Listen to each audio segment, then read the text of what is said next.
लोग कहते हैं कि ईवी फ्यूचर है, बट ऐसे फ्यूचर का भी क्या मतलब कि आप अफोर्ड ही ना कर सको। रिसेंटली एथर की प्राइस हाइक हुई थी और मैंने कहा था कि देखना वीडा भी हाइक करेगा, और लो आपके लिए खुशखबरी सॉरी दुख खबरी आ चुकी है कि वीडा की प्राइस हाइक हो चुकी है। अब आपके जेब में कितना इम्पैक्ट पड़ेगा आपको वो वीडियो देखने के बाद ही समझ आएगा। बहुत सारे शोरूम ऐसे हैं ना कि जहाँ पे आपसे लूटा जाता है, बट मैं आपको एक सलाह दूंगा तो वीडियो को एंड तक जरूर देखना, जहाँ पे आप एकदम जेन्युइन प्राइस में ले सकते हो। और फिलहाल सच है पर करवा है, इसकी प्राइस बढ़ चुकी है, तो कितनी बढ़ी है आइए उसको समझते हैं। अब तक का आपके मन में जितनी भी इन्फॉर्मेशन थी ना वीडा के रिगार्डिंग, सब कुछ भूल जाओ। बस मेरी बात सुनो कि वीडा के 3 मॉडल आते हैं। वीडा VX2 गो 2.2 किलोवाट आवर, वीडा VX2 गो 3.4 किलोवाट आवर और Vida VX2 plus 3.4 kilowatt hour. जो गो मॉडल है उसमें आपको डिस्क ब्रेक देखने को नहीं मिलता, थोड़े से एडवांस फीचर का है, डिस्प्ले थोड़ी सी अलग देखने को मिलती है। इतना आपको क्लियर हो गया।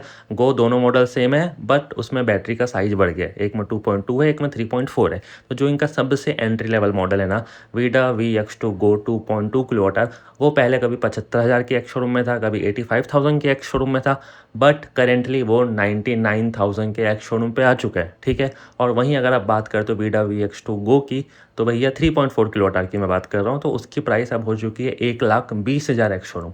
और रही बात वीडा VX2 प्लस की, जो कि इनका टॉप एंड मॉडल आता है, इसमें भी 3.4 किलोवाट आवर की बैटरी मिलती है। इसकी एक्स शोरूम प्राइस हो चुकी है 1,30,000 रुपये। ऑन रोड मत समझ लेना, फिर आप खुश हो जाओगे कि भाई इतनी की तो मेरी शोरूम पे मिल रही है। भाई लोग वीडा VX2 प्लस को 94,000 95,000 1 लाख के अंदर फ्लिपकार्ट पे लिए थे, आज भी उनका रिव्यू डला है। और मैंने खुद VX2 गो को 96,000 ऑन रोड में लिया है, उसके अलावा एक भी रुपया देने की मुझे नीड नहीं पड़ी थी। बट अभी सिचुएशन पूरी तरीके से पलट चुकी है, तो अभी कितना हाइक आया है वो आपको समझते हैं।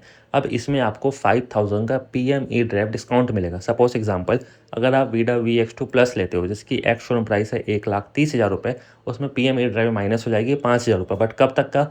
30-40 दिनों तक का, क्योंकि 31 जुलाई के बाद ये 5,000 भी आपको मिलना बंद हो जाएगा। तो आपको 1,30,000 एक शोरूम पे लेना पड़ेगा। अब उसमें 5 से 6,000 का इंश्योरेंस होगा, कुछ चार्जेस होंगे और कुछ आपको एसेसरीज लेनी पड़ेगी।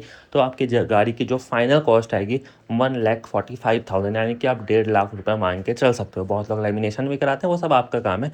तो 1 लाख 1.5 लाख के आसपास की प्राइस, सॉरी 1.5 लाख की प्राइस आप मांग के चलो अगर आप टॉप मॉडल लेना चाहते हो। बट मैं आपको रिकमेंड करूंगा जब भी आप कोई डीलरशिप के पास जाए, बस जेन्युइन एसेसरीज ले और उनको बोले कि भैया हमको थोड़ा सा डिस्काउंट दो, अगर हम आपके पास से लेंगे, नहीं तो मैं बाहर से लगवा लूँगा। और अगर वो डिस्काउंट नहीं देते तो आप क्या करिएगा, चुपचाप से एक्स शोरूम प्राइस आपकी जो भी बनती है कि सपोज 1,30,000, 31 जुलाई के बाद अभी 1,25,000 बनेगी। उसके बाद आपका RTO इंश्योरेंस जो भी होगा, सिर्फ उतना ही पैसा पे करना है। और इंश्योरेंस मैं फिर बोलूँगा आपको कि अपने से लेना, क्योंकि रिलायंस इंडस्ट्रियल का इंश्योरेंस उन्होंने मेरा क्लेम पास नहीं किया था। आपका पैसा बर्बाद हो जाएगा। गाड़ी खत्म होती है तो 20, 40, 50, 60 हज़ार आपके जेब से जाने वाले हैं। तो इंश्योरेंस अपने मन से लेना, पॉलिसी बाजार से ले लेना, थर्ड पार्टी ले लेना, बट उसमें आप दिमाग लगाना, शोरूम के भरोसे मत रहना।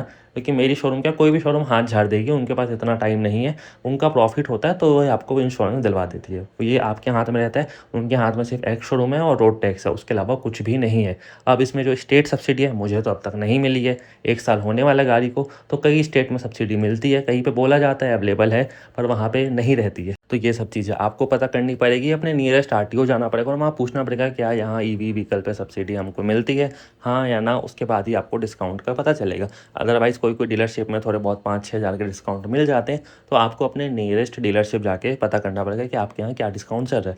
बट अभी ऑफिशियल इन्फॉर्मेशन तो यही है, प्राइस बढ़ चुकी है, आप जाके शोरूम पर भी पता कर सकते हो। अब पता नहीं जब मैं ये वीडियो शूट कर रहा हूँ तब धीरे से TVS iQube की भी प्राइस हाइक हो चुकी होगी, बजाज चेतक की भी हो चुकी होगी, क्योंकि सब कंपनियां धीरे धीरे करेंगी। तो चैनल पे अपडेट रहे ताकि आपको डेली और लेटेस्ट अपडेट मिलती रहे। और बाकी एक रिक्वेस्ट है कि वीडियो को जितना हो सके सब जगह शेयर कर देना, नहीं शेयर कर सकते तो लाइक कर देना, और नहीं हो तो सब्सक्राइब करके ही जाना। मिलता है नेक्स्ट वीडियो में।